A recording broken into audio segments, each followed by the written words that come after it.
Assalamu alaikum. Welcome you all to our regular Zoom-based activities, regular academic activities of the Oncology Club. For a long time, around 1 month, we have started our program. We want to start this program this year in a new era, that because we are in full pace working, and last year every week we tried to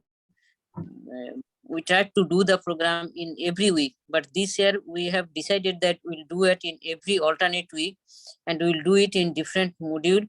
That at first, in every alternate week, we want to do a tumor board representing different medical colleges, and all the medical colleges we will try our medical colleges, as because our gynecological colleagues, they are maximum patients of gynecology here.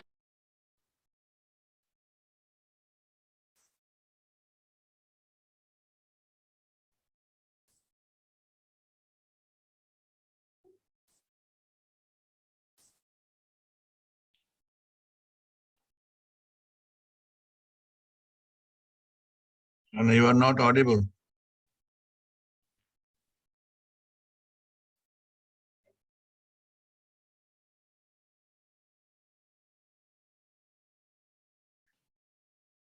Sorry, I was just disconnected. So this year we want to do it in different way. That is alternate week. We want to introduce in different medical colleges how they treat their patients and how they deal their patients.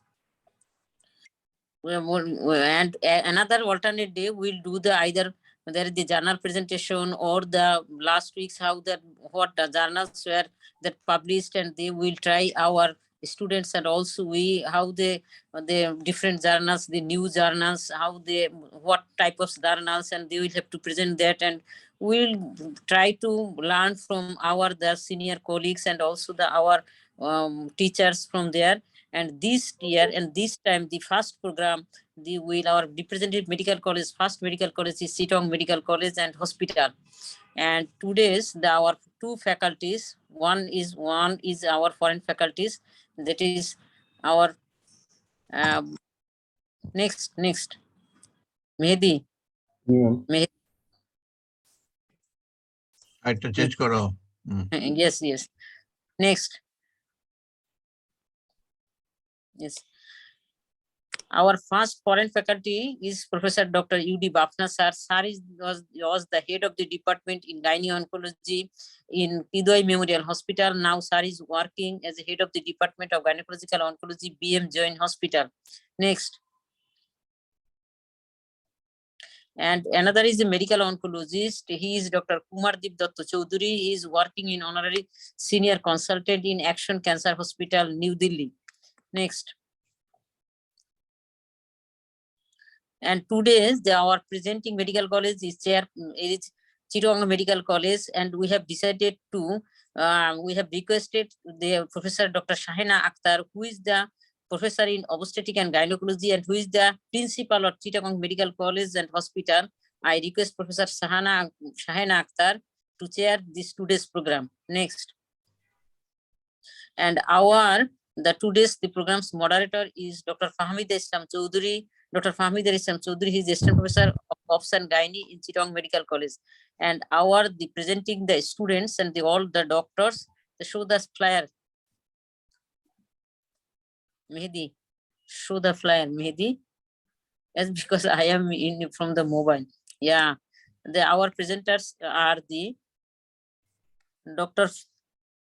Farhana, just I'm saying, Dr. Jannatul Firdaus, Dr. Shamara Chaudhary, and Dr. Sanjida Sharmin, and Dr. Raina Khatun, and another is Dr. Tamanna Tabassum. All are either they are the MS student, or they are one is the consultant in obstetric and gynecology, and the scientific secretary, Dr. A.F.M. Kamaluddin, regularly he is with us, and also the secretary of the Oncology Club, Secretary General, Dr. M. Shariful Alam, and always our inspirator, our sir, Professor Dr. A.M. Hai sir, who is the president of the Oncology Club.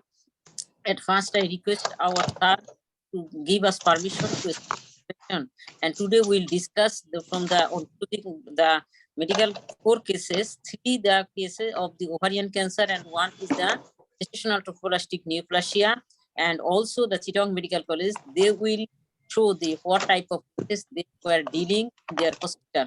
So first I request Dr. Fahmida Islam Choudhury to Fahmida Islam Choudhury.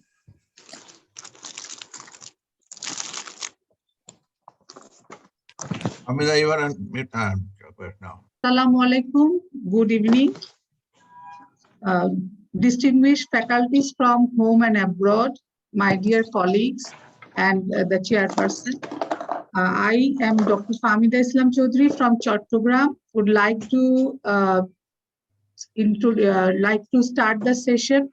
First, I would like to thank Dr. Shahana Parveen and the Oncology Cup, who has arranged this tumor board on gestational trophoblastic neoplasia and ovarian cancer. Me and my team are working in Medical College Hospital. This is the only tertiary level hospital in the southeast belt of the country. Among the admitted patients are mainly obstetrical patients with emergency cases. Doctors appointed here are working with a huge workload. They are working 24 hours sometimes, and there is so much amount of patients are there. The obstetrical cases are referred from all over the Chittagong division. Tiny admissions are also there, but the most remarkable are oncology patients. These patients are about 5 to 7% patients of the admitted cases. During this COVID era, the cancer patients are coming with advanced stage of the disease, but we have some barriers because the barriers in working in this tertiary level hospital are workload, the lack of facilities, histopathology reports, and trained surgeons. But our expectation from this session is is to up-to-date our knowledge about the present pre-operative and pre-management assessment, surgical options, the recent updates on these surgical options, further planning, and finally, we also are interested in molecular genetics for the future plan of the patients. We will present, we have planned for 4 cases if our time allows, but first we will present a case on ovarian malignancy. Dr. Samira Amir Choudhury, Registered Gynecology Unit, will present an interesting case of ovarian cancer in a young patient with primary subfertility. First, we will listen to her case management, then we would draw the attention of faculties, and we would love to hear from them the miss out points in our assessment, the diagnosis management, and the future planning. Now I am requesting Dr. Samira Amir Choudhury to present her case. I am sharing the screen. Thank you, Madam. Respected Chairperson, distinguished faculty, and fellow colleagues, Assalamu alaikum. I'm Dr. Samira Amir Choudhury, working as Register in Department of Gynae and Obstetrics in Chittagong Medical College Hospital.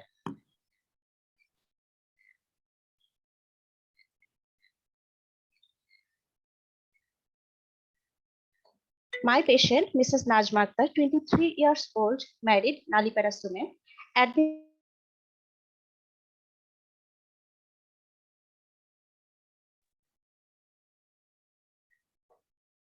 Mrs. Najma Akhtar, 23 years old, married, Nalipara Sumen, admitted in Department of Obs and Gynae of Chittagong Medical College Hospital, admitted in Chittagong Medical College Hospital on 16th January 2022 with the complaint of primary infertility for 6 years, dysmenorrhea and lower abdominal pain for 4 years, and she was being treated with tablet Gynogest once daily for the last 2 years.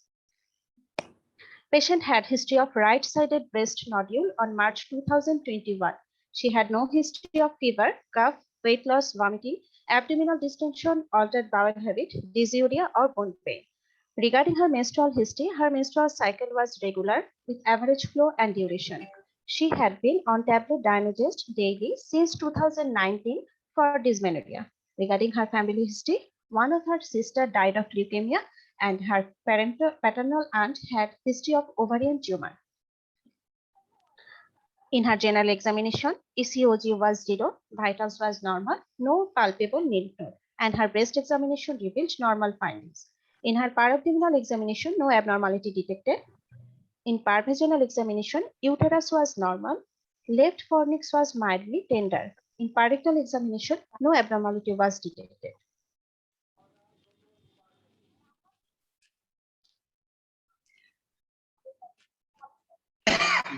In the year 2019 and 20, the patient did 3 ultrasonograms and every ultrasonogram revealed left ovarian endometrioma of the same site. But in January 2022, she did a TBS which revealed bilateral complex multiseparated ovarian mass in both sides. Her CO125 on 10th December 2021 was 47 unit per ml. In 12th January 2022, 101 unit per ml. Serum carcinoembryonic antigen and alpha fetoprotein was normal. Chest X-ray behavior showed normal findings. This is her ultrasonogram and FNEC of breast for the breast nodule, which revealed fibroadenoma. So my first query is regarding her family history, which genetic testing should be done and how to proceed for that. On 18th January 2022, we did laparoscopy and it was found that bilateral exophytic ovarian growth on right ovary, which was 6 into 4 into 4 centimeter, in left ovary 4 into 4 into 4 centimeter. This is the laparoscopic panoramic view, and there was no metastatic settling in the peritoneal cavity. So urgent decision for laparotomy was taken and frozen section biopsy was taken from both ovarian growth. This is the picture of laparotomy. Paroperatively, same finding, bilateral exophytic ovarian growth of the same size.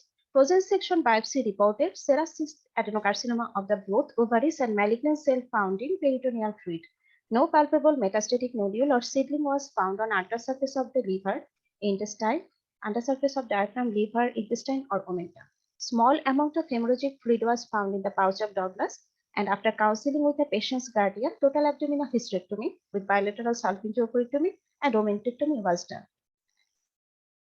So our second query is, was the surgery sufficient and should we do appendicectomy in the surgery?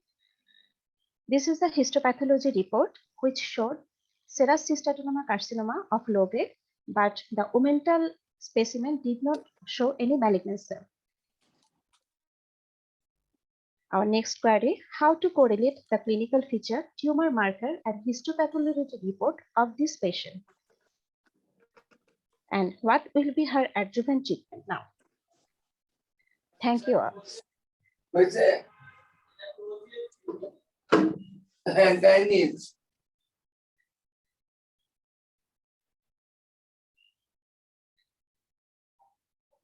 Thank you, Dr. Samira, for your presentation. Now I would like to invite our respected faculties to discuss the her case scenario.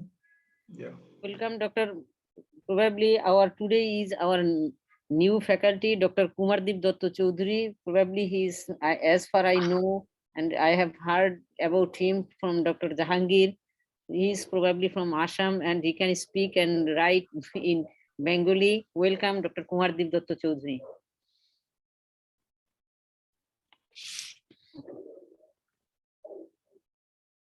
Thank you, ma'am. Thank you for your kind introduction. Actually, my forefathers were from Sylhet district. Yeah. So I don't know whether it is district or division right now. So we usually speak Sylhetin at home. No Yeah. problem. So the thing is here, I have heard about the case. So first of all, she was asking about some genetic test for CO ovary patients. So for now, what is our practice is that for all C ovary patients, irrespective of family history or not, we are advising for BRCA testing. Now we are doing BRCA testing by two methods like NGS, which can detect up to 95% of the cases of BRCA positivity. So in first step, we advise for NGS because it is cost effective also. So if NGS can detect BRCA1 or BRCA2 positivity, then no further testing is required. If NGS is negative, then we advise we go for MLPA, multiplex probe ligation assay. So MLPA can detect another the large mutations in another 5% of the cases. So we go step by step, and for all C ovary patients, it is required. And for adjuvant therapy part, I just want to know the confirm, because she has mentioned that omentum is not involved. Microscopically, it is also negative. So basically, what is the final staging of that patient? So that is important for deciding about, it was low grade, but what was the final staging of the patient? Sir, that is, sir, 1C, this is 1C. 1C, Yes, right? sir. So 1C, we usually give 3 to 4 cycles of paclitaxel carboplatin-based therapy every 3 weekly. Okay. That is sufficient. And as far as appendicectomy is concerned, appendicectomy, many a surgeon in India, they do appendicectomy side by side, because before doing surgery, most of the cases we don't know what is the type of the histopathology, whether it is cyst adenocarcinoma or whether it is mucinous type, because mucinous type, there is a controversy that it might be arising from the appendix.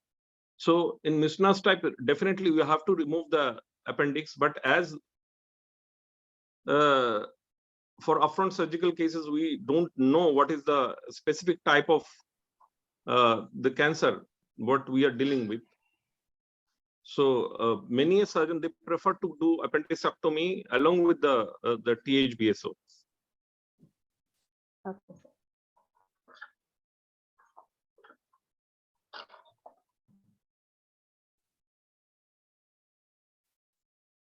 In this case, we have done total hysterectomy with bilateral salpingo-oophorectomy, and she is a young patient, and as we have no facility for this preservation or high-tech technique, we have no answer to her. Any comment from Dr. Bafna, sir? Yeah, this is actually a very unusual presentation. She is just 22 years old. So normally in a young patient who has got a cystic mass, we think about borderline ovarian tumors of the ovary. If you have a solid adnexal mass, normally we think about malignant germ cell tumor. In this case, she had a cystic, mainly a multicystic mass. So that goes in favor of most likely we are going to have epithelial ovarian tumor. And in epithelial tumor, the borderline ovarian tumor is more common, okay, than low-grade serous cancer. This patient had a low-grade serous cancer on frozen section. So frozen section may not be very reliable for the diagnosis of low-grade tumor because sometimes it could be borderline ovarian tumor. It may not be a low-grade serous cancer. In low-grade serous cancer, you have the ovarian stroma, which is involved by the malignancy. So ovarian stroma is involved. If the pathologist can definitely say that ovarian stroma is involved, then we can think of low-grade serous cancer. Okay. So since both the ovaries are involved here, so you had no option. You had the option. You didn't have any option of preserving the fertility. So you have done a bilateral oophorectomy and salpingectomy. Okay, and probably there may be a role of preservation of the uterus. Okay, you may preserve the uterus by after explaining the risks for the future fertility.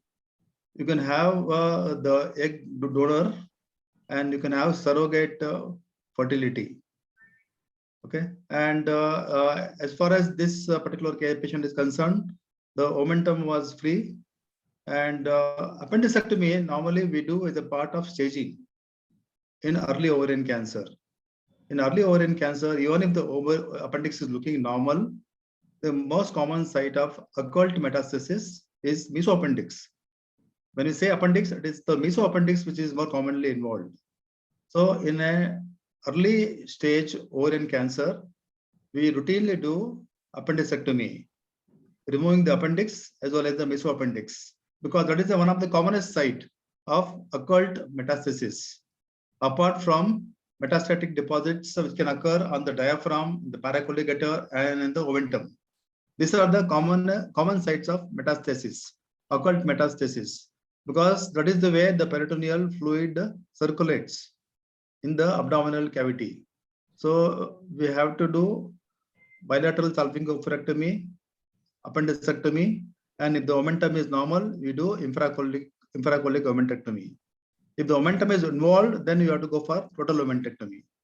Okay. Apart from this, you may also do pelvic and para-aortic lymph node dissection, because in low-grade serous cancer, the lymph nodes may be involved. So you may have to do pelvic and para-aortic node dissection also. Probably in this case, it was not done. And then as far as the future therapy is concerned, this particular patient, the disease was confined to the ovary, but the capsule was involved. So it is a low-grade serous cancer. So low-grade serous cancer, normally our practice is that we don't do genetic testing, because genetic testing is recommended only for high-grade tumors. Genetic testing is not recommended for low-grade tumors. So BRCA1 and BRCA2 testing is recommended only for high-grade tumors, that is type 2 tumors. It is not recommended for type 1 tumors. Type 1 tumors means all low-grade tumors are type 1 tumors. So normally we don't recommend genetic testing, BRCA1 and BRCA2 testing. And again, because this is a low-grade tumor, chemotherapy is not very effective. You may give paclitaxel and carboplatinum, but since it is low-grade, response to chemotherapy is very, very poor. The main treatment is surgical excision. You have to remove the tumor completely. That is the main treatment. And there are many trials out there which say that these tumors usually are estrogen and progesterone receptor positive. So instead of chemotherapy, I would prefer hormonal therapy for this patient. So, okay. So although it is not a standard of care, hormonal therapy is not standard of care, but normally we don't use chemotherapy for low-grade tumors because response is poor. I would like to use hormonal therapy. Hormonal therapy, you can use progestins or you can use anti-estrogen therapy like anastrozole. Okay, so chemotherapy response is very poor. I don't use it particularly. Thank you, sir. We have another question about the serum CA-125 level. In this case, the level was 47 international unit per ml. Then within 1 week time, it was 101 international unit per ml. And most of the endometrioma cases, we do serum CA-125. Our question is, what is the cutoff limit or any serial serum CA-125 level may indicate malignancy in these cases? Yeah, serum CA-125 is not a specific marker, especially in young patients. So suppose you have a patient who is between 20 and 30, 35 years or 40 years. There are many reasons for CA-125 to rise. The most common reason being endometrioma or endometriosis. And sometimes even in leiomyoma, even normal menstruation, pregnancy, CA-125 can rise.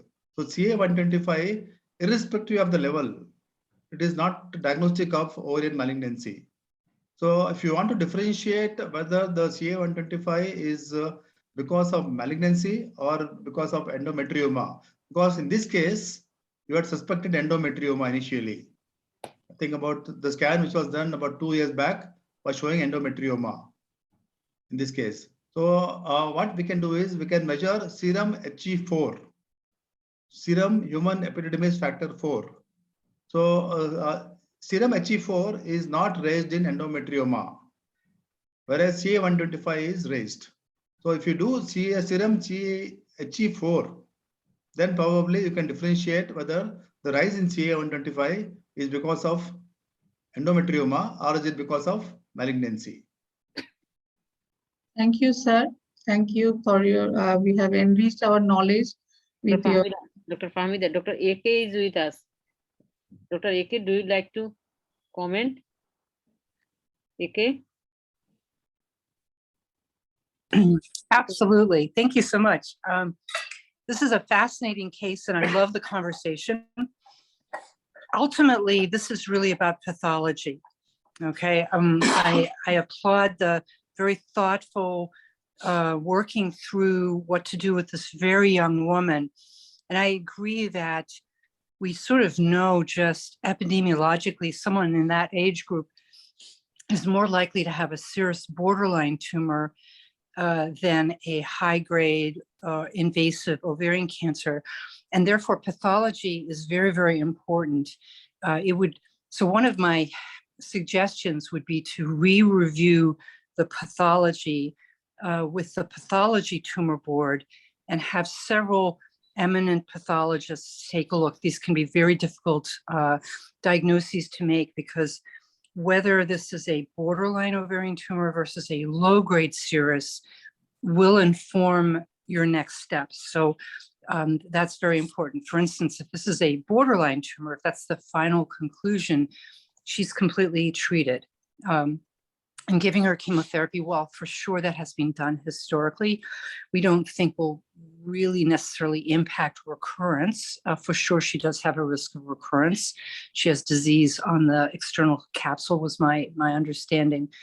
If this is a low-grade tumor, I absolutely agree with the comments that we don't really think, although we do it, that chemotherapy is super effective, and we do think about a selective estrogen receptor antagonists such as letrozole or tamoxifen or something on that level.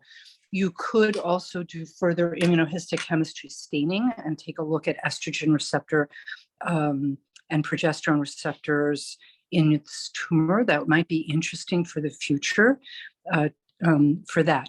Now, I was just looking up, because I can never keep this stuff in my brain, about the genetics of low-grade tumors, whether they're borderline or low grade. And as said, it's a very, very different genetics. It's not associated with the BRCA mutation and so forth. They're associated with something called KRAS and BRAF mutations. So just to throw it out to you, I'd be happy to send an article. I just found one looking at the clinical, pathological, and molecular features. Because one of the questions, of course, is also, if you do have a serous borderline, what is your risk of subsequent cancer? And there's some stuff in the molecular interrogation that can help you with that. Anyway, wonderful comments. My primary recommendation is please re-review the pathology to be sure before you start chemotherapy. Thank you. If after review, if it is low-grade serous carcinoma, then do you like to start chemotherapy for this patient? Not for low grade. I would probably do like letrozole or tamoxifen.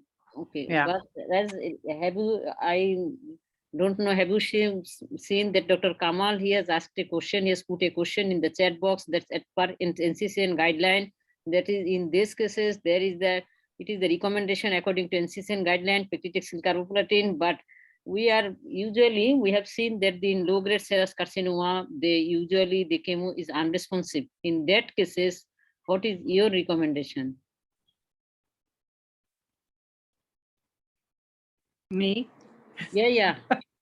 you because Yeah. Kamal asked Again, you could even make the argument in this young woman with very nicely, evaluated surgically. You have a negative momentum. You could sort of even make the argument of watching her, because even in a low-grade carcinoma, your recurrence is going to be over years, not months, right? So you could even think about just watching her. Although personally, I probably would do a selective estrogen receptor modulator as a maintenance therapy for her, and I wouldn't do chemotherapy. And I agree also with the comment that they're managed surgically. So if she has a recurrence, I would probably manage it with surgery if possible. Yeah, yeah. Okay. So AK, my question was that we all know that low grade is not a great responder to chemo. Even after And that, but I was quite surprised that was I was taking a quick look to the NCCN. They're very much categorical. They are not only recommending chemo, they are also telling that the maintenance of AI is a category 2B recommendation. I mean, quite a contrary to what we are practicing. So what could be the reason behind? I mean, that's why I don't disagree with Dr. Bafna, but I raised this issue intentionally to understand that what could be the reason behind that. Even in 1C, we know that low grade is not a great candidate. We prefer to do AI, but they're telling AI is a category 2B. So that was my question. Yeah, well, you have to remember NCCN guidelines, which while it is absolutely the bomb and it's the best thing we've got out there, really is a compilation of clinical trial data. So it's clinical trials that inform NCCN guidelines. They do not use best standard therapy, right? I mean, we're clinicians. We're there in the trenches managing our patients and seeing what we see. The NCCN really, every 6 months, every year, will summarize what's out there for clinical trial work. And this is really just telling you that there's very few, if any, clinical trials looking prospectively at low-grade tumors. And as a result, they get lumped in with high-grade. That's the best you can do. And that's where this category comes from. The category is really just about where does the data come from. If it's clinical experience, that's not considered as highbrow as if it's a prospective, phase 3 randomized study, in which case, yeah, that's like, woo, category 1 data, but you're not going to get that for this very rare low-grade tumor. Yeah. Thank you. Thank you very, very much, Dr. Eke. Nice to see you here and nice to hear from your valuable opinion. Before going to our next case, we would like to request Dr. Jannatul Firdaus to present the statistics of Chittagong Medical College very briefly and to know about the services we are giving here in this area. Dr. Jannatul Firdaus, I am sharing your screen.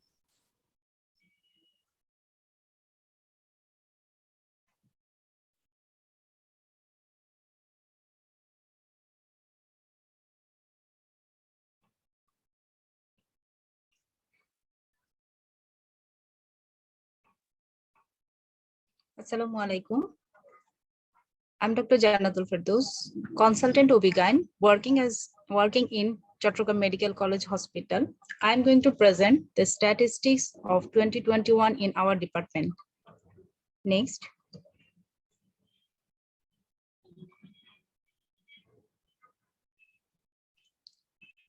Total 22,341 patients got admitted in our department in last year, of which 18,061 are obstetric patients and 4,280 are gynae patient.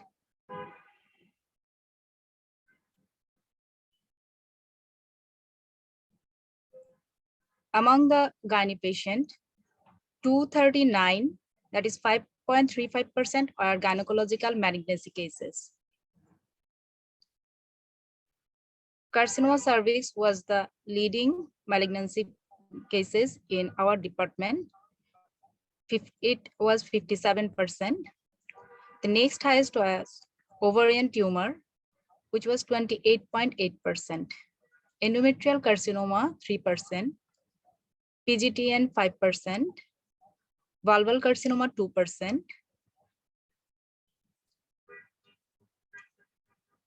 Carcinoma cervix, total admitted cases 137. It was the leading gynecological malignancy cases in our department. That is 57.32%. 10 cases were in early stage and operation could have been done. And rest 127 were in advanced stage. There are 69 malignant ovarian tumor cases in our department.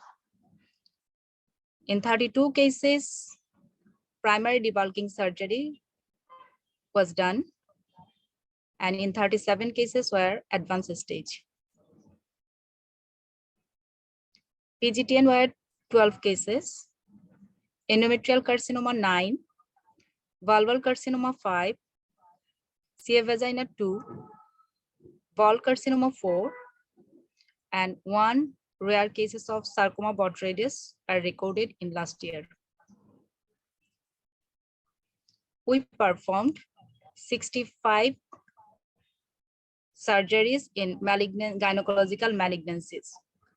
Radical hysterectomy were 14, primary debulking surgery 32 cases, post-NSCT debulking surgery done in 8 cases, total abdominal hysterectomy with bilateral salpingo-oophorectomy done in 3 cases, total abdominal hysterectomy with bilateral salpingectomy with preservation of both ovaries done in 3 cases, and simple valvectomy done in 5 cases. We have started in our institution cancer registry from 2020. In this picture, you're seeing our cancer registry room and cancer follow-up room. These are the pictures of our hard copies that we use to record the cancer patients. And recently we have started cancer registry in software, which is under procedure. Thank you all.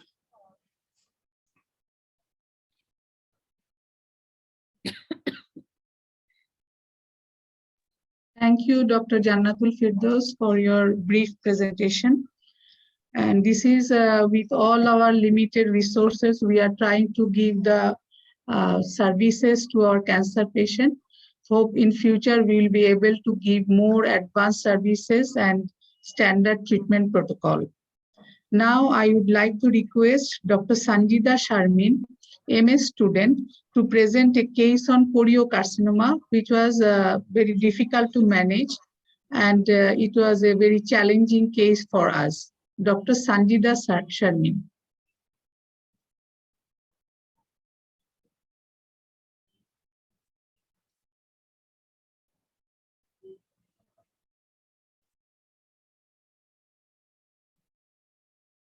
Sanjida, will you share your screen or I have to do it? Assalamu alaikum. I am Dr. Sanjida Sharmin from Chattogram Medical College and Hospital is going to present my case. Mrs. Amena, 37 years, housewife, mother of 4 living children and history of 1 abortion, admitted in Gynae and Obs Department of Chattogram Medical College and Hospital on 5th February 2022 as a diagnosed case of choriocarcinoma with 7 cycles of chemotherapy. Excessive parvaginal bleeding for 1 day following amenorrhea for 4 months. According to the patient's statement, she was reasonably well 1 year back. Then she developed amenorrhea with exaggerated symptoms of pregnancy. She confirmed her pregnancy by doing pregnancy tests at home. At her 2.5 months of her pregnancy, she developed parvaginal bleeding and diagnosed as a case of incomplete abortion on 4th April 2021 and underwent evacuation and curettage in a private clinic of Cox's Bazar. After 1 month of her evacuation and curettage, she again noticed irregular parvaginal bleeding and advised to do ultrasonogram, which revealed molar pregnancy, and her beta HCG was 1,57,055 milli-international unit per ml. Suction evacuation and curettage was performed in Cox's Bazar in same clinic on 23rd May 2021. 48 hours after post-evacuation, her beta HCG was 1,97,314 milli-international unit per ml, and histopathology report revealed choriocarcinoma. She was categorized as low risk with FIGO stage 1 Then she was advised to start chemotherapy, consulted with the oncologist, and started her first chemo on 23rd June 2021, which was single agent chemotherapy with methotrexate. She completed her 7th cycle of chemo on 12th September 2021. Within this period, her beta-HCG level was gradually decreasing up to 1001 milli-international unit per ml on 18th September 2021. She was scheduled for 8th cycle on 28th September 2021, but she discontinued. After 3 months, she again consulted with her physician for lower abdominal pain for 1 month and amenorrhea for 4 months. Her physician advised her to do a beta-HCG, which was 2,65,400 milli-international unit per ml, and advised her to admit in Chittagong Medical College and Hospital for further management. She got admitted in our hospital on 5th February 2022 with excessive vaginal bleeding. She had history of vomiting and back pain. She had no history of fever, cough, weight loss, abdominal distension, altered bowel habit, dysuria, and bone pain. Her menstrual cycle was regular with average flow and duration 1 year back. She could not mention her last menstrual period.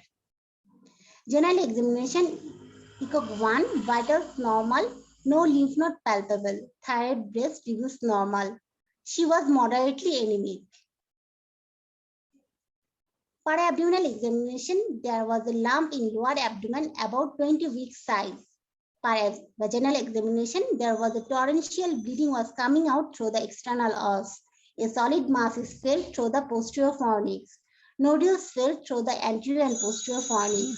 Rectal examination, rectal mucosa was free. CT scan of whole abdomen was done on 25th January 2022, which shows this is a known case of the choriocarcinoma on follow-up. The present study reveals large heterogeneously enhancing mass in the uterine body and cervix with extension in the parametra. Right minimal hydronephrosis, bilateral mild pleural effusion, bilateral multiple small pulmonary nodules, metastatic enquiry.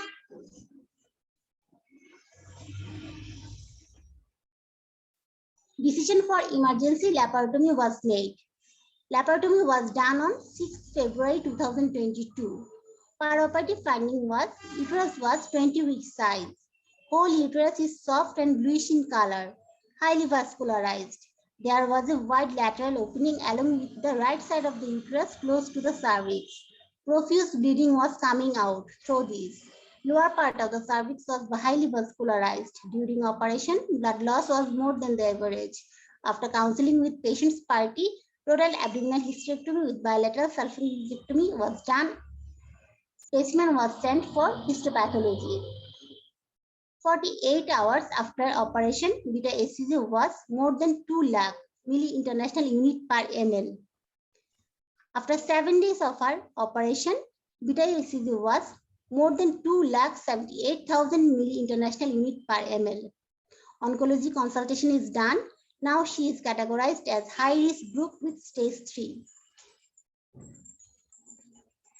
Histopathology report on 13th February 2022 shows malignant neoplasm composed of malignant trophoblastic cells with moderate pleomorphism and large hyperchromatic bezier nuclei along with multinucleated syncytial trophoblast invading the underlying myometrium. Massive areas of hemorrhage and necrosis was found. Impression was choriocarcinoma.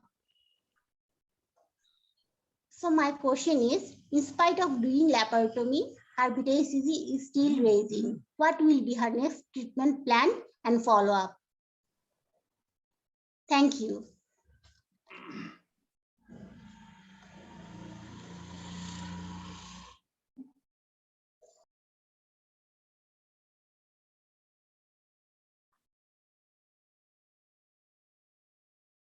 Dr. Kumardeep, please.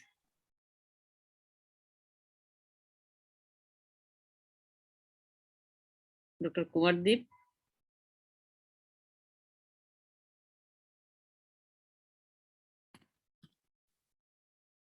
Probably he left. Papna sir. Yeah. Sir. I think this particular patient, you mentioned that CT scan was showing a large uterine mass, and it was involving the parametry also. And she also had a lung metastasis. So in this particular case, I would have been apprehensive of doing hysterectomy first, because if the parametrium is really involved, then hysterectomy becomes very, very risky. I think there will be Because, dilemma, sir. Yes, because sir. when the choriocarcinoma is very, very vascular tumor, and if it is gone beyond the uterus into the parametrium, then hysterectomy is really, really very risky, because it's difficult to control bleeding. But probably in this case, the parametrium was not truly involved. Yes. That's why I think you could do hysterectomy easily with not much blood loss. And since she has got also lung metastasis, I think we should also have a CT scan done of the brain. Yes. The CT scan of brain is very, very important, especially because the beta HCG values are very high. So she is likely to have metastasis in the brain also. Okay, now hysterectomy has already been done, and the beta HCG values are still very high, more than 200,000. So definitely again, now I would like to ask for a CT scan of the brain to rule out any metastasis in the brain. And you should do WHO scoring system. WHO scoring is more important than the FIGO staging. In fact, I don't use FIGO staging at all. I just rely on the WHO scoring system. This particular case, since she has failed on chemotherapy already, I think the score would be definitely more than 13 or 14. So she is likely to have very, very high score. And because she has got a very high score, she's already failed on single agent chemotherapy. This patient would require a multi-agent chemotherapy, combination chemotherapy, and the standard chemotherapy would be imaco regimen, combination of etoposide, methotrexate, actinomycin D on day 1 and day 2, and on the day 8, you give a combination of vincristine and cyclophosphamide. So I would like to start this particular case on imaco regimen. But before that, I have to rule out metastasis to brain. And the problem is that with very high score, you start with imaco regimen, and there is a tumor in the brain. When you give chemotherapy, patient can have the tumor will get lysed because of chemotherapy, and tumor can bleed in the brain, causing catastrophic events. So patient may develop brain edema, and patient might become unconscious and maybe at risk. Her life may be at risk. So if there is a metastasis to brain, then I think the chemotherapy dose should be reduced. And we also recommend radiotherapy to the brain. Radiotherapy acts both tumoricidal as well as it is hemostatic. So whenever there is a metastasis to brain, the chemotherapy dose should be reduced, or we don't give combination chemotherapy, you give only single agent etoposide along with radiotherapy to the brain to prevent any kind of brain hemorrhage. Sir, I have a question, sir. Okay. If we can exclude the brain metastasis, should we directly go for immunotherapy, or at first we go for the induction chemotherapy, then followed by their? No, again, the metastasis in the lungs also very important. Yes, sir. The metastasis is very few are there. Yes, sir. And lungs, most of the lung is normal. Yeah. Then I think I would give a complete full imaco regimen. But if the lungs, sometimes we have what is called a snowstorm appearance. Yes, sir. Both the lungs are completely replaced by the tumor. Sir. And these cases, it is dangerous to give chemotherapy because patient will develop pulmonary edema very fast, and patient may have to be put on ventilator. So whenever there is extensive pulmonary metastasis, better not to give imaco regimen. Better to give a single agent etoposide. Yes, sir.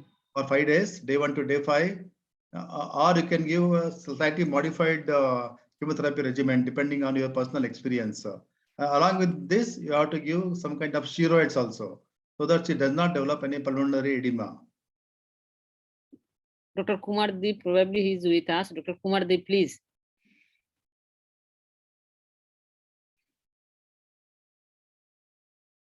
Dr. Kumar Deep.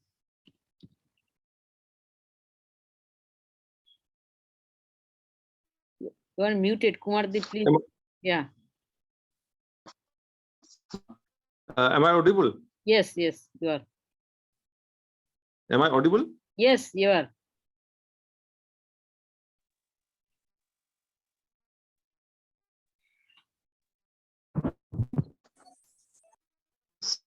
Same in this scenario, like pulmonary mets, we fear that there may be the bleeding or brain mets.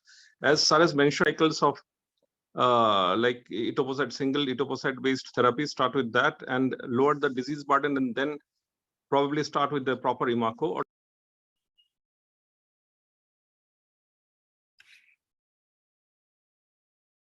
You are muted. You are muted.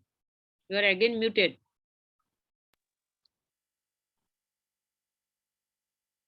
Yeah. so sometimes we start with the like induction regime, 2 to 3 pre-induction regime, and then followed by imaco or regime. Or sometimes we start with the vincristine and endoxin part we give first on the day 1, and on day 8 IMA regime. So in the 7 days in between intervening time, we follow the patients, keep him admitted, keep her admitted in the ward, and follow the patient and according proceed further.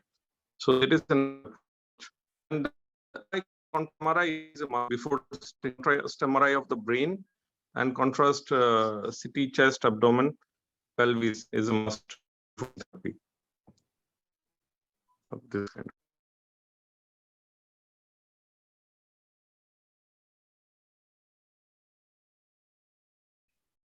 Hello. Yeah. I think there is. Most probably he's not audible. Yeah. Her Some internet connection. Yeah. Dr. Rujuta, probably he has better, more experience. So please, you may talk, and Dr. Rupendra Shekhar, ma'am, please comment. Yeah, good evening, Shahana and Kamal. It's been a long time since we met up. I'm so happy to be here. Sorry, I couldn't be here for the whole of it because I'm actually in Bangalore. That is Dr. Bafna's city. And what Dr. Bafna has said is absolutely the truth about management of these kind of complicated cases. Because generally, most of them, they respond quite well to methotrexate. But one odd time, you come across these kind of cases where WHO scoring is a must, and where the score is more than 6. I think it's always prudent to give the imaco regime. After you have ruled out extensive lung metastasis, 1 or 2 lung metastasis is fine. But once there is a snowstorm or a whiteout kind of appearance in the lung, or if there are brain mets, you have to be very careful.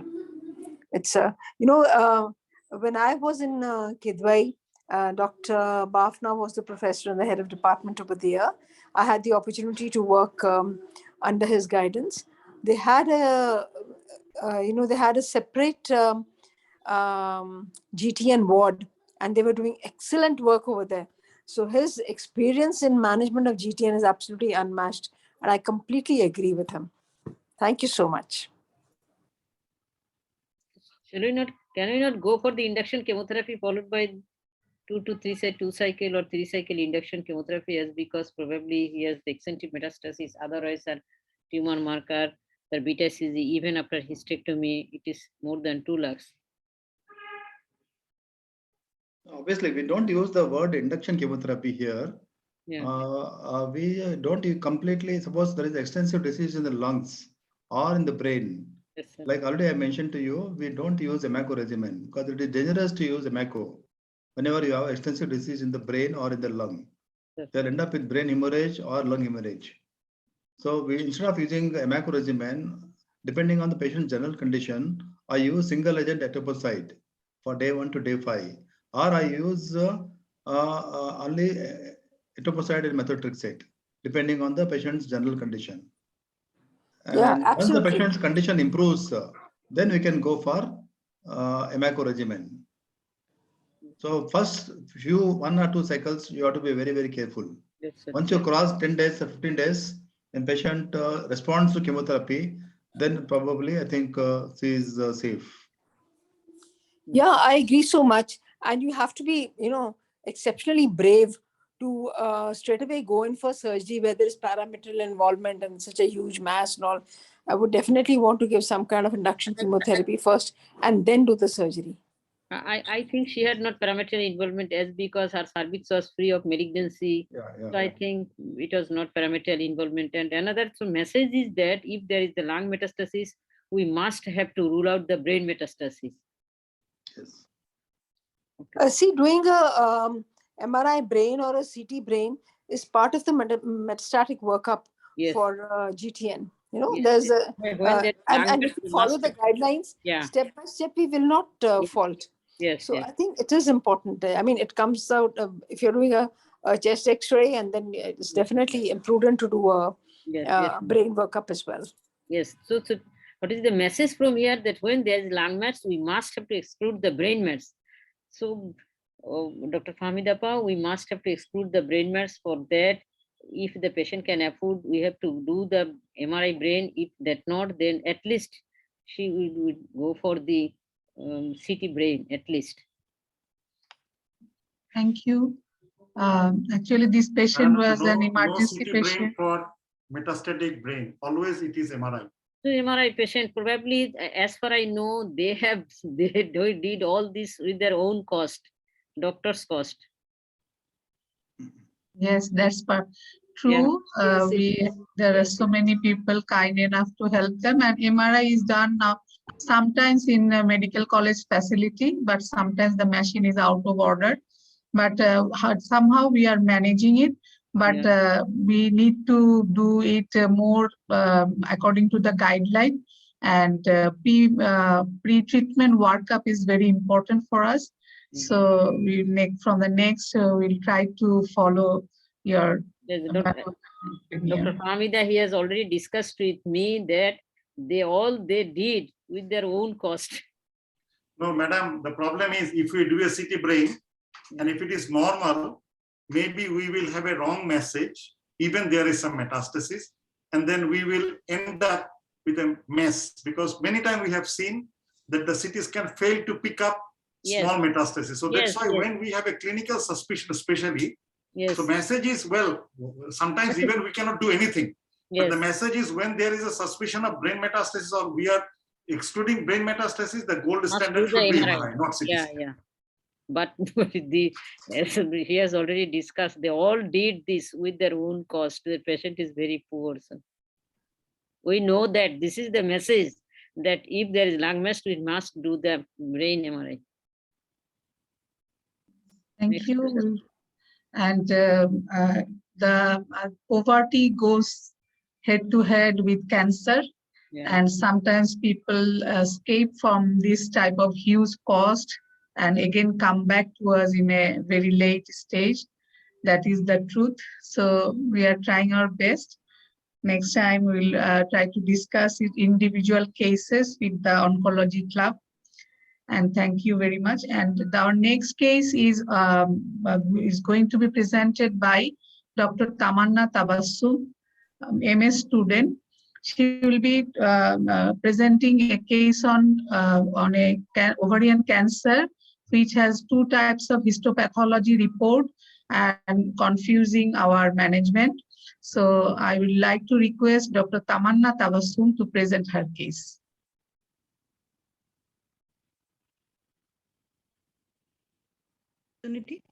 Assalamu alaikum. I am Dr. Tamanna Tabassum, MS Phase B resident. I'm going to present my case. My patient, Mrs. Hasina, 42 years old, mother of 5 living child, admitted in Chattogram Medical Hospital with the complaints of history of laparoscopic ovarian cystectomy 2 months back, histopathology of which reveals granulosa cell tumor. She had no family history of ovarian, endometrial, breast, or colon cancer. Her menstrual cycle is regular with average flow and duration, and her LMP was 12th January 2022. And she used to take oral contraceptive pill regularly since last 13 years. And she is diagnosed case of type 2 diabetes mellitus. Tamanna, please speak loudly. On general examination, her ECOG is 0, BMI 25. Her vitals are within normal limit. There was no palpable lymph node, and examination of breast reveals no abnormality.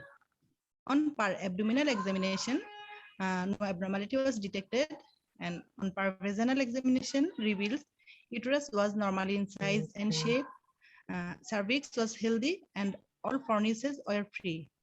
And on per-rectal examination reveals no abnormality, rectal mucosa was free. Then 2 months before, she suddenly developed abdominal pain, and she did an ultrasonography of whole abdomen, which revealed septated left adnexal cyst measuring about 4.6 into 3.7 centimeter. And on the same day, she also did an transvaginal sonography, which revealed bulky uterus with complex left adnexal mass measuring about 5.6 into 5.5 centimeter in size, which was regular in outline and multicystic. Then she undergone laparoscopic cystectomy on 9th November 2021 on a private hospital. No operative findings or staging was available on her OT note. And histopathology of laparoscopic specimen revealed granulosa cell tumor. Then they consulted with oncologist and advised to do immunohistochemistry, which revealed inhibin, calretinin, and CD56 positive in tumor cell, and EMA, PLAP negative in tumor cells. And diagnosis is granulosa cell tumor. Then, according to advice of oncologist, MRI of whole abdomen was performed, which revealed no definite evidence of residue or recurrence, and there was no ascites, abdominal lymph adenopathy, and no metastasis.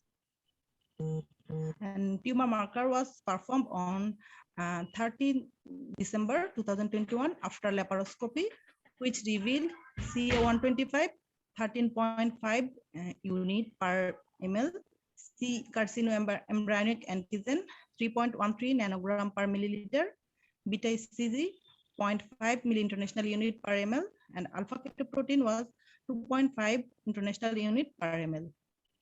Then after proper counseling and pre-anesthetic checkup, staging laparotomy followed by total abdominal hysterectomy with bilateral salpingo-oophorectomy and total omentectomy with appendicectomy was performed on 22nd January 2022. Surgical staging revealed there was no ascites.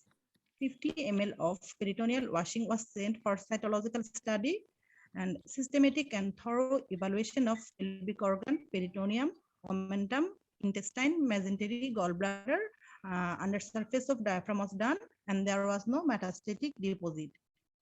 And uterus was found about 8 weeks size. Both ovaries were healthy looking, and there was slight adhesion in left adnexal region, and there was no metastatic deposit over bladder, peritoneum. Then total abdominal hysterectomy with bilateral salpingo-oophorectomy was done. Then evaluation of periaortic, mesenteric artery node, and pelvic lymph node was done, and no lymph node was involved. Then total omentectomy was done, and appendicectomy was done. Histopathology revealed uterus with both sided adnexa.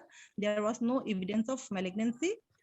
Chronic endocervicitis and some luteal cyst and simple cyst was present, and histopathology of omentum revealed metastatic poorly differentiated carcinoma, and histopathology of vermiform appendix reveals no malignancy, and ascitic fluid study was negative for malignant cell, and then staging was stage 3A. Then my question is, what will be the next treatment plan, and how will we follow up the patient? Thank you. Thank you, Dr. Tamanna. Now I would like to invite our faculties to discuss the miss out point in these cases, and regarding the histopathology report also. First, we found it is a granular cell tumor with immunohistochemistry. Later, it was reported as omental adenocarcinoma. So how will you proceed for the next management?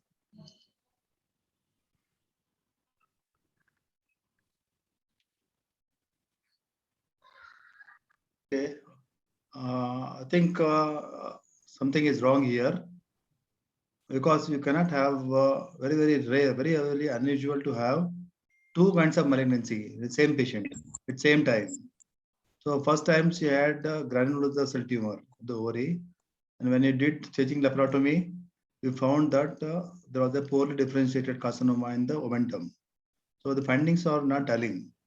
So better to review the pathological slides again, and better to do immunohistochemistry, so that whether it could be again granulosa cell tumor of the ovary, it may not be a carcinoma, it could be a granulosa cell tumor of the ovary. So we'll have to do immunohistochemistry. And during the first surgery, you mentioned that patient had laparoscopic cystectomy. So normally what happens is that we confuse the term cystectomy and we mix it with ovariotomy. So was the ovary tumor removed completely the first time, or only cystectomy was done and No. preserving the normal ovary? No, only ovary was preserved. Both the ovaries were preserved, but only the cyst was inequalated. Cystectomy was done. Okay. Yes. So when cystectomy was done, that means there is a very, very high chance that the tumor would have spilled into the abdominal cavity, because the ovary was not removed completely by laparoscopy. That is why probably you have metastasis in the omentum, macroscopic metastasis in the omentum. So first I would like to ask for a slide review and possibly, preferably do immunohistochemistry on this case. And we don't have the facility to do inhibin B as a tumor marker. Is it mandatory to do inhibin B for granulosa cell tumor? Yeah, serum inhibin B is not a very specific marker, but I think if it is raised, serum inhibin is raised, it will help you prognostically. So it will help you in monitoring the patient, but it may not be diagnostic. Serum levels are not diagnostic of granulosa cell tumor. Now, but in this case, she has had poorly differentiated carcinoma in the omentum. So are we dealing with two different primaries? That is why I want, instead of doing serum inhibin, I would like to do immunohistochemistry of the tumor in the omentum on the paraffin block. Thank you so much. And granulosa, the first report has some immunohistochemistry done, and it shows 3 receptor positive. Will you tell us something about the molecular genetics and how you decide the chemotherapy or radiotherapy or the sensitivity of the tumor? Will you tell some gross things about this molecular genetics?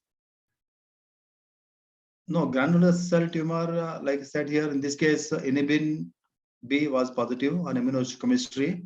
First time calteranin was positive, and CD56 were positive. All this go in favor of stromal tumor of the ovary. So these are the molecular markers for the stromal tumor. So most probably here in this case we are dealing with stromal tumor, not epithelial tumor. And because of laparoscopic cystectomy, probably the tumor has filled and the omentum is now involved. So definitely now she would require some kind of chemotherapy. So even though these tumors are not as responsive to chemotherapy as epithelial tumors, still the recommended chemotherapy is either you can use, or in olden days we used to use a combination of 3 drugs, bleomycin, etoposide and cisplatinum. That is BEP regimen. So nowadays we prefer to use much simpler, much easier to give regimen, that is combination of paclitaxel and carboplatinum once in 3 weeks for 6 times.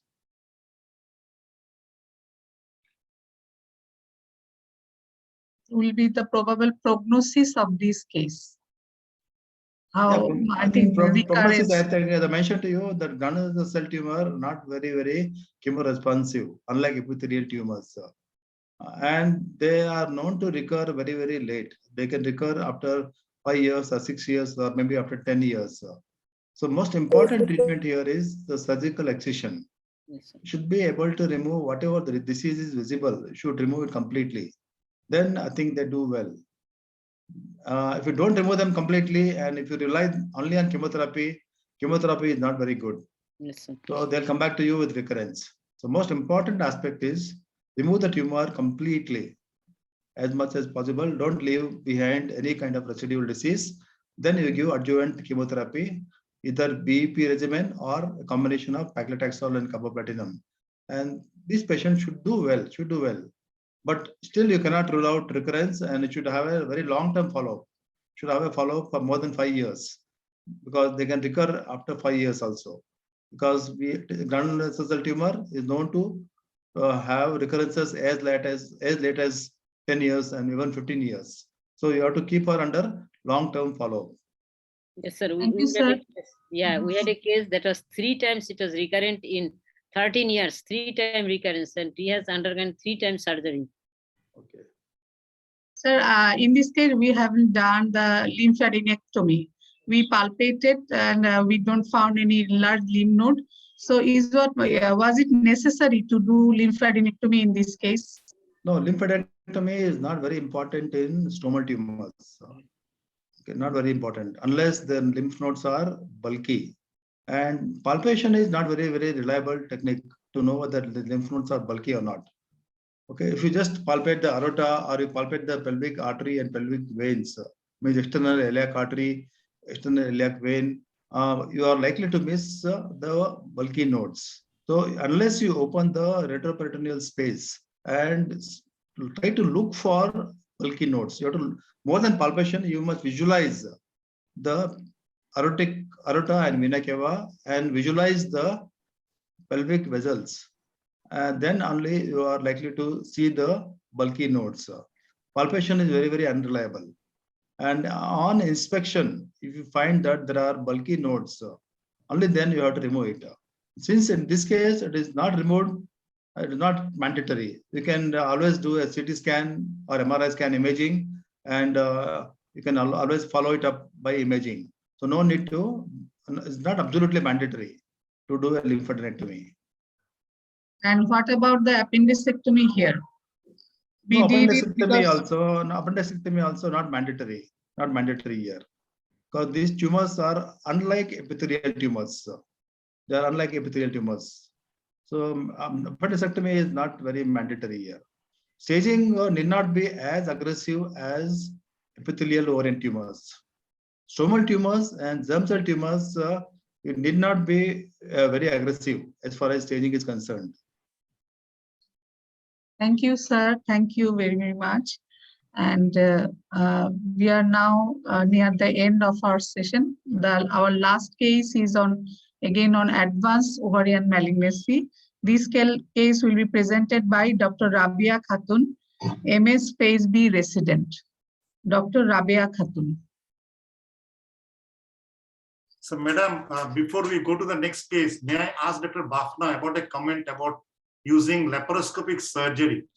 Because this is a very popular practice going on, and sometimes we are missing something like this. So, I mean, when we should, I mean, we'd be cautious about using laparoscopic surgery. I want to have a comment from you. Yeah, I think this is a very common problem, both in Bangladesh as well as in India. We have very good laparoscopic surgeons, excellent laparoscopic surgeons nowadays. So they tend to do laparoscopy for each and every case. But here, whenever you suspect ovarian mass, which is malignant, should not do laparoscopy. This particular case, stromal tumor, obviously you will have solid mass in the adnexa. It is not purely cystic. So in malignancy, always you will have some kind of enhancing mural nodules on CT scan or MRI scan or Doppler ultrasonography scan. So whenever you see enhancing solid nodules in the adnexa, laparoscopy should not be done. Should not be done because, and in this case, we have done laparoscopic cystectomy. So laparoscopic cystectomy is going to upstage as has happened in this particular case. You have found that omentum was clinically normal, but macroscopically patient had deposits in the omentum. Probably if you had removed the ovary intact by an open surgery, probably she wouldn't have had omental metastasis and she wouldn't have required chemotherapy. So it's very, very important not to do minimally invasive surgery for this kind of patients. Unless you are able to remove the adnexal mass completely intact after hysterectomy by vaginal route. Sometimes you have very small adnexal mass, multiparous women. You can remove the adnexal mass intact after hysterectomy by vaginal route. So if you are able to remove it intact, it is okay. But if you are not able to remove it intact, you should not do laparoscopy. Yes, sir. Because it is a fancy surgery and everybody, they want to do that first. They put a laparoscope. So everybody should have to know that if there is any suspicion of the ovarian mass, then we must have to avoid this laparoscopy. Any suspicion. One question in the chat box, Dr. Irene.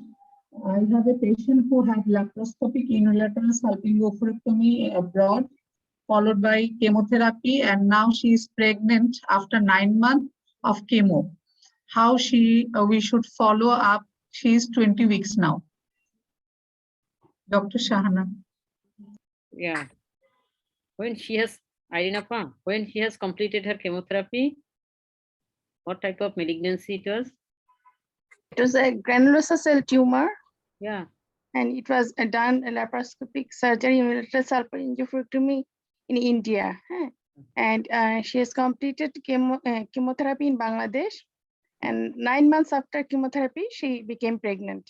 Yeah. Routine follow-up. She will have the routine follow-up. She is now 20 weeks. As for the routine, the anomaly scan, the routine, what the investigation, what we do, then all things it should be done. And for ovarian tumor, what should be? But in ground-source cell tumor, usually ground-source cell tumor, its follow-up is only in that case, that is sex-cord stromal tumor, inhibin B, but inhibin B, it is not available in our country. So if you can follow up, you can only with this, the tumor work on inhibin B. And other things, if there is any suspicions in ultrasound, in that cases, we may do the MRI. Thank you. Mapna sir, please. Yeah, in this case, I think it's 20 weeks now. Yeah. So I think there's no intervention required. Yeah. As long as the ultrasonography scan is normal, you can just follow it up. Yes, sir. I don't have to intervene at all. Yes, sir. So thank you for the nice discussion. Now I would like to request Dr. Rabia Khatun to present her case. Quick. It is already. It's already one. Yes. Yeah, yes. Quick and short, please. Very brief. Okay, Rabia. Okay, madam. Respected teachers and distinguished faculties, I am Dr. Rabia Khatun, MS resident working in Chittagong Medical College Hospital, going to present my case. Quick.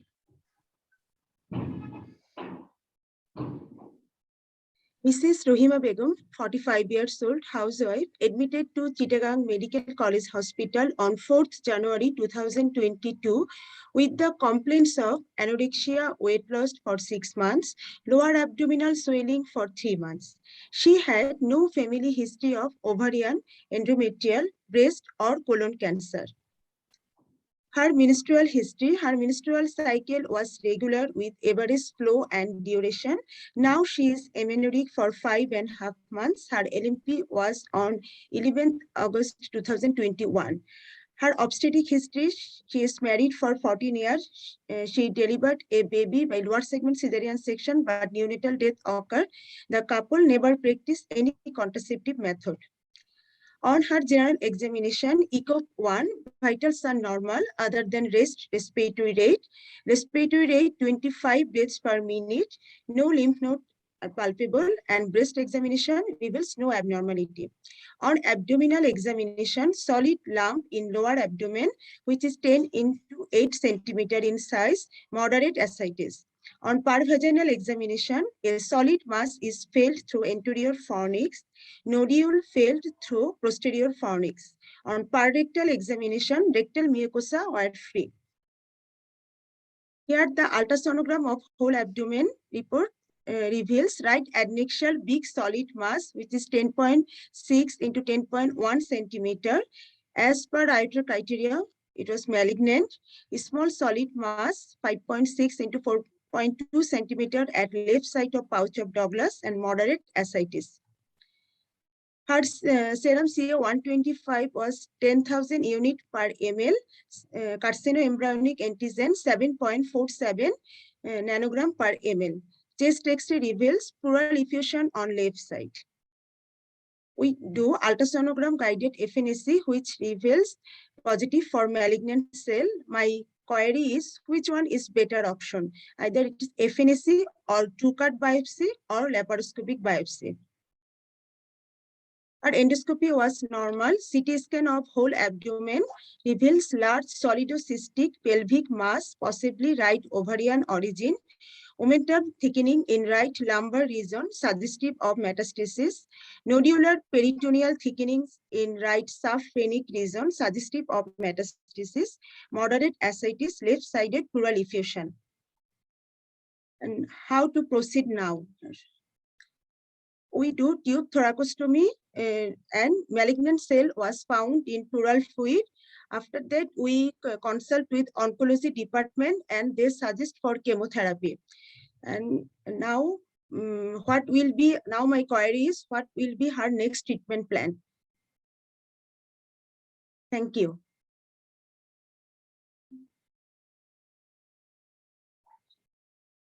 Thank you, Dr. Rabia, for your presentation. Now, I would like our faculties to, I would like to request our faculties to discuss or make any comment on this case. Okay. I think the diagnosis here in this case is straightforward. She has got bilateral ovarian masses with ascites, with omental thickening, and also with pleural effusion. So we are dealing with advanced ovarian malignancy. And because of presence of ascites and because of presence of pleural effusion, in this case, the diagnosis, she would require a neoadjuvant chemotherapy after confirming the diagnosis. The diagnosis, I think unless we have a diagnosis of malignancy, chemotherapy cannot be started. So the question was whether to do FNAC, whether to do a true-cut biopsy, or whether to do a laparoscopic biopsy. The simplest option would be, first option is to drain the ascitic fluid or pleural fluid. Very simple procedure. And if the peritoneal fluid or the pleural effusion fluid shows malignant cells, then you don't have to do FNAC, or you don't have to do a laparoscopic biopsy. So it is much easier procedure. But when the peritoneal fluid cytology is negative, which can happen many times, even though we are dealing with advanced malignant tumor, the peritoneal biopsy, peritoneal cytology may come negative repeatedly. So those patients, better to do ultrasound guided FNAC. Ultrasound guided FNAC can be done very easily, and I think that is going to be diagnostic. That will tell you whether we are dealing with malignancy or not. And in this case, the second question arises whether we are dealing with primary ovarian cancer or whether we are dealing with secondaries, because she has got bilateral ovarian tumor. In this case, it is very unlikely to be a GI primary, because whenever you have a secondary deposits in the ovaries, they are usually bilateral and you have a typical appearance. The Kuchenberg tumor have typical appearance. They are bilateral, they are bossulated, they are solid. Very, very typical appearance, and you cannot miss the appearance on sonography. So whenever you have a solid tumor, bilateral tumor of moderate size, bossulated, smooth surface, you must keep in mind that it is Kuchenberg tumor. But whenever you have a cystic tumor with solid areas, it's very, very unlikely to be Kuchenberg tumor. In this case, she has got a cystic tumor with solid areas. So very, very unlikely to be a Kuchenberg tumor.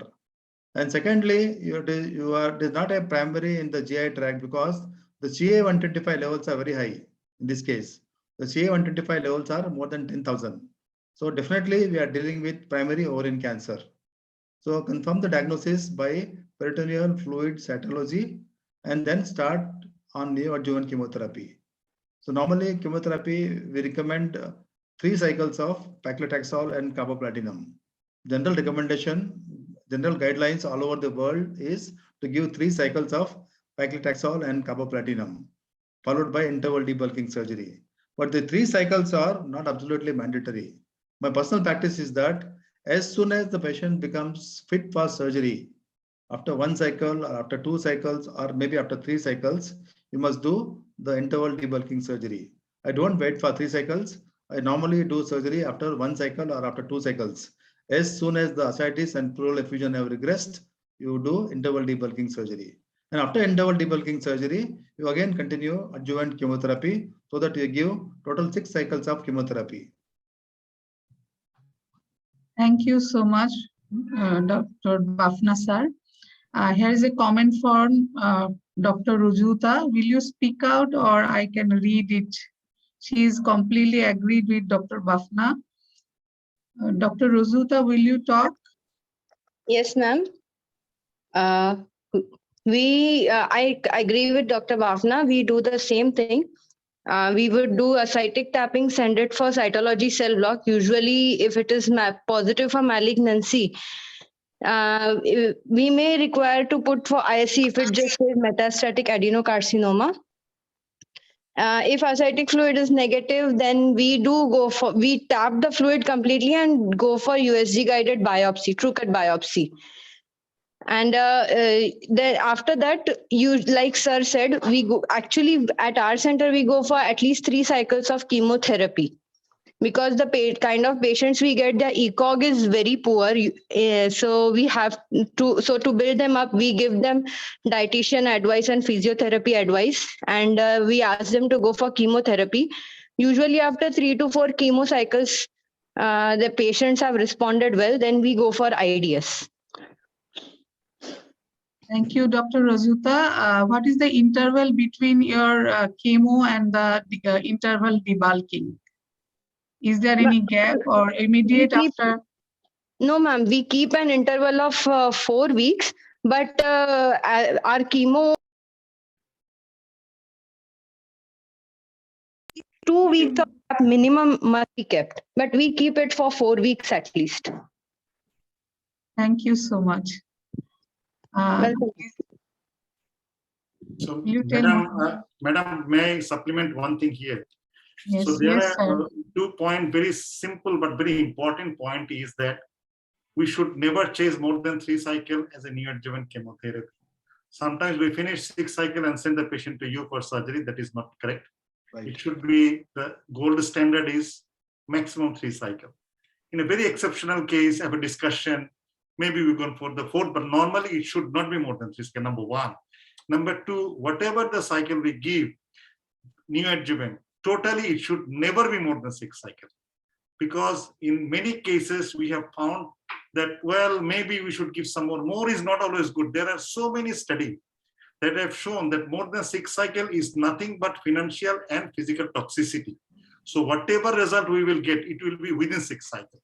So if we are giving some targeted therapies like Avastin or bevacizumab, something, that is a different story. But with chemotherapy, nothing more than 6 cycles total. And it should normally, in standard, it should never be more than, because I know in many times you receive patient from doctor like me, finish 6 cycles, then send it to you for surgery. This should not be done. So this is a very simple, but this is a very common picture that we find in our everyday life, that patient is coming after 3, 4, 5, 6 cycles, or once finished 4 cycle, 5 cycles, then they go for 3 more cycles, which is dangerous. If you finish 6 cycles, it's over. You don't need to give any more after surgery. That is also a recommendation. Thank you, madam. Thank you so much. Thank you, sir, for your nice reminder. And this is very useful because we need to know all these tips and tricks to manage our patient. Now, I would like to request Dr. Shahana for any comment and concluding the session. I have no comment. Thank you. I request Dr. Shahina Akhtar, the chairperson of today's session, Principal Chittagong Medical College Hospital, to comment for this because your medical college is the presenting medical college today. So Shaheen Akhtar, Dr. Shaheen Akhtar, madam, please. Thank you, Professor Shahana, to give me the opportunity. It is the common scenario, not for in Chittagong Medical College Hospital or rather other government hospitals in our country. All the patients almost come to me or all of us at this advanced stage or with some incomplete treatment. All the patients presented to us as have the same scenario. The patient who had choriocarcinoma, she had also incomplete treatment, and the ovarian malignancies we have seen, they had either incomplete or maltreated or come to us at advanced stage.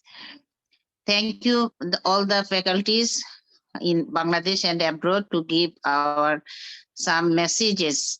How can we deal this patient? Especially Dr. Bafna, I think he is very much cooperative to us along with Dr. Rupandar and Dr. Kamal. Thank you, Appa. Thank you very much. Yeah. In these cases, we must do the surgical assessment, which is not a common practice in our country to do NCT, MRI, or after histopathology, we usually do not go for the immunocytochemistry. In this discussion, we learned a lot about the importance of these things. So all of us who are the common gynae practitioners must have to point these points at least when dealing with these cancer patients. And about the Chittagong Medical College Hospital, you showed, Dr. Jannat showed in these statistics that there is so many cases in our medical college hospital. I think that it is the time to open this gynae oncology department in this hospital. Then these patients we may give better treatment, and some preventive procedures we can also apply in this hospital. So I must thank the organizers and all the participants and the presenters to give the opportunity to this to our hospital, and special thanks to Dr. Shahana, who is not only this session, I think she is very much cooperative to us and all over the year. We all the doctors from Chittagong at least communicate to her personally with our personal patients also. So thank you, Dr. Shahana, and all the participants. Thank you again. Thank you very much. For presenting in this platform. Now I am very much thankful to our faculty, Dr. Bafna sir, Dr. Kumar Deep, and Dr. A.K. Goodman, also Dr. Rupendra Shekhan, and all others whom I don't know. And thanks to all. And at last, I request our scientific secretary, probably our president, Dr. M.A. Hai sir, probably he left. I request our scientific secretary of Oncology Club, Dr. F.M. Kamaluddin Bhai, to give thanks and they conclude the session. Dr. F.M. Kamaluddin. Thank you, Shahana. It was a great session. After a long interval, we started, and thanks to Chittagong Medical College to be the first opening batsman for our reopening session. And I have seen that Shahana have a specific weakness for Chittagong, so she always start with Chittagong. Even she is from Borishal Medical College. So এটা আমরা স্বীকার করি আসলে আমাদেরকে খুব prefer করে So it was, and I know now you Chittagong Medical College has proved it worthy, because whenever she has put her trust in Chittagong Medical College, they have really responded very nicely.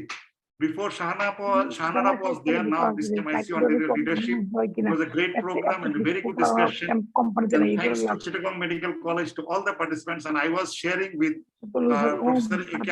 Khandakar that I am enjoying a session of Chittagong Medical College that 100+ participants are there. It was a real proud session to see. And thanks to Dr. Bafna, it was really always enjoy your specific comments, because this type of situation we need specific comments, not maybe, could be, should be. I mean, it should be, answer it should be. That's I like. And AK is always, I mean, she saved us from some confusion. So it was great to listen from her. And Kumardeep, a old Siledi boy, was with us. We enjoyed also from there. Thanks to all. And a special thanks to the moderator. You had done a wonderful job. I was really impressed.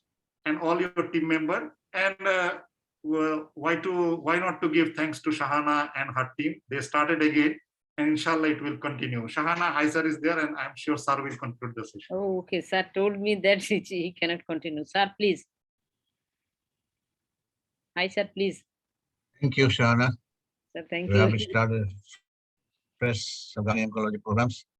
It's wonderful to see. My thanks to all of you, and my thanks to Chittagong Medical College Gynecology Department for taking part so nicely. Particularly the moderator, Famida, did a good job. All the presenters also did a good job. And lastly, the principal, she is also given us one thing. I was thinking, invite the oncologists and pathologists in this program also, so that we can discuss why they're feeling these problems on the pathological problem and in oncology, so that we can find out the difficulties and try to diffuse these things. Hopefully we shall be able to do it next week. I don't know which medical college will do next year after two weeks. We shall see you again, and my heartiest thanks from the oncology club, members of the oncology club, very much grateful to you all. Except our, thank you all very much. Thank you, sir. Thank you. Bye. Good night. Thank you.